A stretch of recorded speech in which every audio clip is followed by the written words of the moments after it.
দেওয়া হয়েছে, chicken curry হবে আজকে। হলুদ গুঁড়ো দেওয়া হলো, তারপর লঙ্কা গুঁড়ো দেওয়া হলো, পেস্ট দেওয়া হচ্ছে, হবে চিকেন কারি।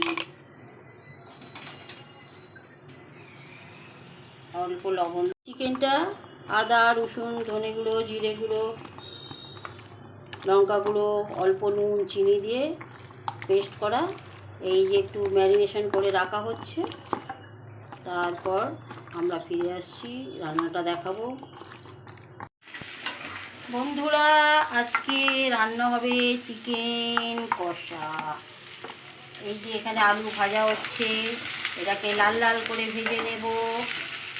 তারপরে তো পেঁয়াজ ভাজবো, এতে আদা রসুন পেঁয়াজ বাটা পাঁচফোড়ন বাটা সর্ষে বাটা সব দিয়ে ম্যারিনেশন করে রেখেছি। হলুদ গুঁড়ো লঙ্কা গুঁড়ো, এখন ভাজা হচ্ছে আলু।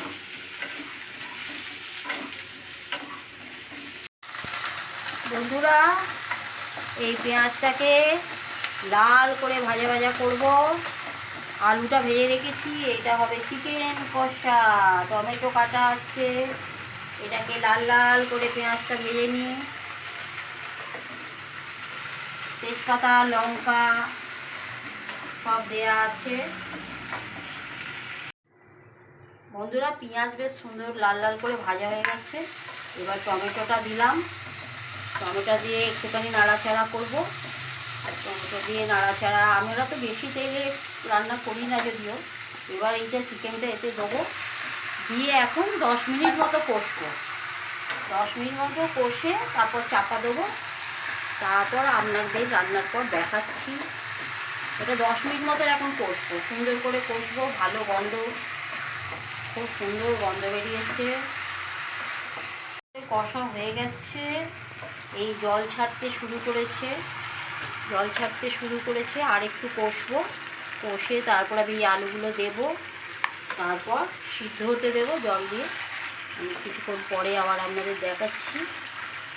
কষা ভালোভাবেই কষা হয়ে গেছে, জলটা একটু শুকো, সুন্দর করে কষা হয়ে গেছে। চিকেনও ছেড়ে ছেড়ে এসেছে। এবার একটুখানি চাপা দিয়ে তারপর আলুটা দেবো। বন্ধুরা, এবার আমি সেদ্ধ করতে দিলাম। আমি শিশি ভজ Hari Manna. Cooking, chicken cooking. এই ঢাকা দিয়ে দিলাম, রেডি হয়ে গেল চিকেন কারি।